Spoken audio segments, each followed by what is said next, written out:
Hey athletes! In this video, we are going to explore our introduction to foot balance exercises. We'll discuss a little bit of the theory, the anatomy, what we're looking for, and what it should look like. So right off the bat, recognize that traditionally ultimate athletes, or many field sport athletes, have a undertrained or underutilized foot, ankle, calf complex. Because we spend so much time focusing on the knee and the hips, there sometimes isn't enough time to train everything else, and this typically gets left off to the side and therefore becomes weak or dysfunctional over time. This is also incredibly important for some of our athletes with ankle injury histories, and they haven't necessarily retrained the muscles or the positions in order to get their strength and power back. So what we're looking at first and foremost is position. So looking at my feet, or starting to imagine some feet, recognize that if you have a flat foot, that you actually have what we refer to as a non-optimal position. An optimal foot position, theoretically, means that the ankle bones stay within the width of the foot.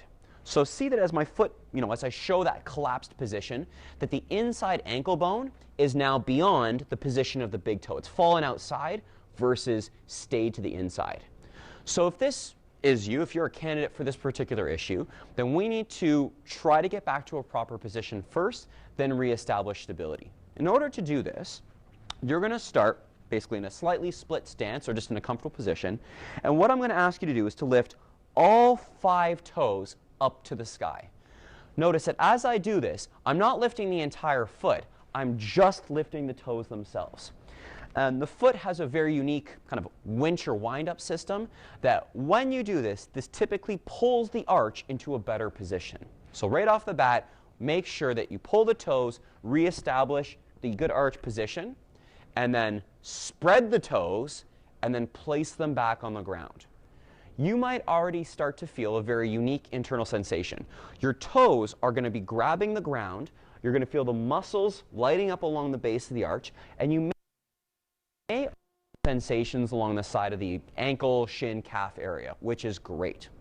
So grabbing the ground, keeping the good foot position, you are now going to gently shift your pressure, placing 100% of your weight on that established leg, which allows you to take the other foot off the ground.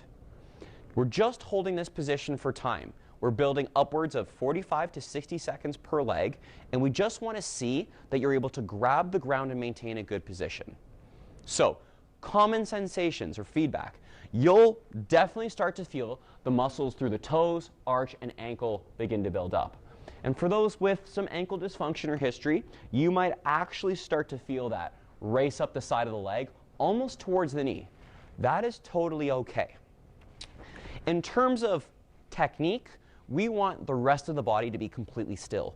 All the work should come from the foot. So in this position, if you start to wobble side to side, you're actually removing the pressure or the challenge, the contraction, from that lower area.